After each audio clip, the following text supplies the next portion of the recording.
कौन से समस्या थिले बा चिंतार थिले लोके किछि बुझुना सीधा सड़क बॉडी रे निया लगाउछंती एवं जे देखिबा विशेषकर पाठ पढ़ुवा छात्र छात्री माने एभली कार्य करुछंती। विगत मासे हेलानी एभली घटना घटुची किए कौठी निया लगाई देलानी बॉडी रे एवं बालेश्वर ठू आरंभ करके भुवनेश्वर पर्यंत प्रतिदिन खबर कागज उलटेले देखा मिलूँ जे कौठी ना कौठी छात्री पेट्रोल ढाली किरोसिन ढाली निया लगाउछंती एवं ये घटना घटुची वास्तव में ये घटना घटवार मुख्य कारण होची मानसिक चिंता परिवार रो समस्या एकतरफा प्रेम एवं पाठ पढ़ा टेंशन को लेकिन किसी एभली घटना घटुची एवं ठीक भाव में जो ये घटना बारंबार घटवा एवं ए घटना को लेकिन निजे मुख्यमंत्री प्रतिक्रिया रखिंट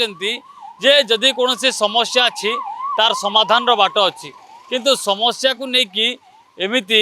धमक दबा एवं आत्माहुति भली कार्यक्रम करवा आत्माहुति करवा एवं निज बॉडी रे निया लगेदेवा ये आदौ ठीक नुह। जदि समस्या अच्छी मुख्यमंत्री तार समाधान करेंगे किंतु लोके बा छुआ माने जो माने 13 वर्ष आरंभ करके आपन देखुथिबे 21-22 वर्षर छात्र छात्री माने एभली निया लगाउछंती बॉडी रे एवं आत्माहुति दौरान फल जितेबाला 70% बॉडी पड़ी जाइछि कोठी ना कोठी मृत्युवरण शिकार मध्य से माने होइछंती। एवं आज ठीक समान ढंग से खंडगिरी एक घरोई कॉलेज रे जड़े युवक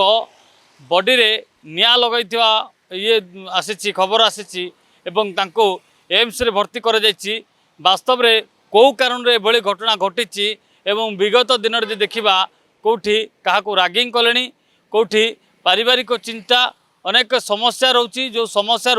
मुकुलिबा पई निजको दायी रखी निजे न्याय न पाइबा आशारे एभली कार्य करुछंती एवं निजे मृत्युवरण शिकार होउछंती। ठीक समान ढंग से आज मध्य जड़े युवक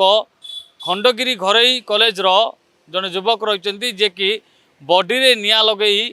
आत्माहुति उद्यम करुथिले जहाँफल बॉडी रो 15%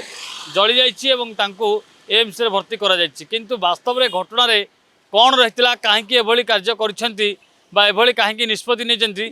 ताहार एवं सत्यासत्य सामना को आसनी। भुवनेश्वर ज्ञानभूषण गुडुंको सह प्रियकांत साहू प्रिय न्यूज। जदि आपंक आम भिडी भल लगा तेब आम चैनल को लाइक शेयर और सब्सक्राइब करने को जमा भी भूलु नहीं।